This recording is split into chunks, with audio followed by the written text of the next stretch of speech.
Antonio Brown and Rob Gronkowski turned the clock back while Dak Prescott proved he was just fine in Thursday's NFL season opener. We'll talk about it right now on Fantasy Football Today in 5. Welcome to Fantasy Football Today in 5. I'm Chris Towers here with Dan Schneier to break down Thursday's game and answer some start-sit questions from the NFC games for Week 1.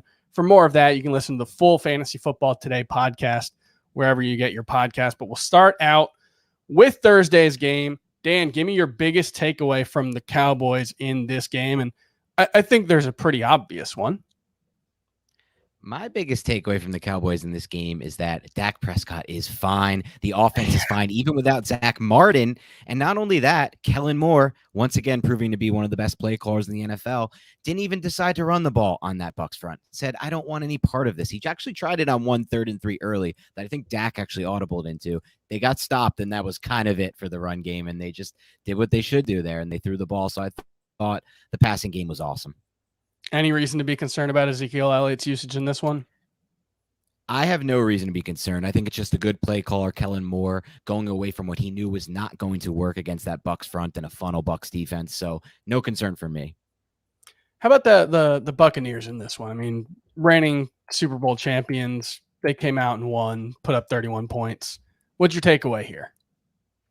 My biggest takeaway here is that maybe we should have bought into all of the hype and all of the coach speak and all of the notes and news we saw from the preseason, because it does look like Antonio Brown has turned back the clock, and he was supposedly the best receiver in the joint practices, supposedly the best receiver in training camp.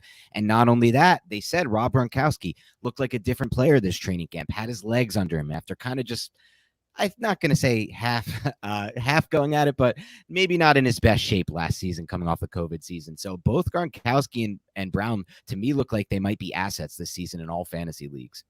Yeah, I mean, it looks like you might have gotten a wide receiver 1 game out of Antonio Brown, 5 catches, 121 yards and a touchdown. Chris Godwin, 9 for 105 and a touchdown.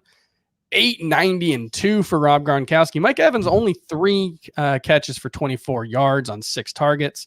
Not sure. Maybe that's just when you've got that many good targets, you can afford to go away from one of them occasionally if that's what the matchups dictate. On that Cowboys side, Ezekiel Elliott, 33 yards on 11 carries, 6 yards on 2 catches, 2 targets. Amari Cooper was amazing, 13 catches on 16 targets for 139 yards and 2 touchdowns. CeeDee Lamb had probably, I think you could say, 3 drops in this one, but 7 catches, 404 yards and a touchdown. He was also very good. Let's move on to some start-sit questions before we finish this one off. And we'll start off with one that, for you as a Giants fan, I'm sure might be a little tough. I don't know where you're at on Saquon Barkley, but who would you start? 2 of the tougher start calls this week, I think. DeAndre Swift or Saquon Barkley? I'm still going with Saquon Barkley in this one, even though obviously DeAndre Swift is supposedly has a clean bill of health, will have no workload restrictions. But with Barkley, everything you're hearing out of Giants camp, at least from my end, is Barkley looks good, the rest of the offense looks bad. And I don't think I have enough proof that the rest of the Lions offense looks good that I'm going to take the player like Swift, who hasn't proven he can put up the same kind of numbers in a single game as Barkley in this matchup. And he doesn't have a great matchup himself either. That game script could get out of control fast.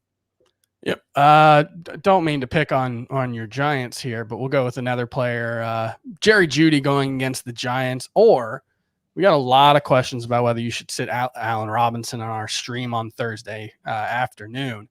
Allen Robinson going against the Rams. Who would you start, Allen Robinson or Jerry Jeudy? Allen Robinson's been a big topic, like you said, of start-sit this week because it's the Rams. But Allen Robinson had 4 for 70 last year against the Rams, and that was with worse quarterback play than I think he's even going to get from Dalton. So I'm going to go with Robinson here. I think the Broncos-Giants game is going to be about 13-10, 13-9 is the final score. Slam the under. Don't go for too many players in that from a fantasy standpoint.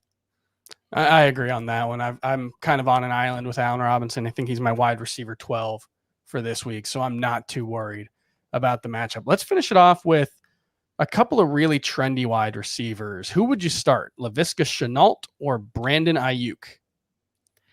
I'm going with Visca in this one, and this is a game where I went the opposite route. I've banged the over in this game. I don't understand why the over is over-unders as low as it is. These teams played no defense last season and showed no signs in the offseason of improving those defenses. So I think this could be a weird shootout that we're not expecting. It's going to help a lot of people who randomly stack players in this DFS standpoint. On the flip side, I think the game script could be really bad for Ayuk. I think the 49ers could get ahead by a couple touchdowns and then just run the ball.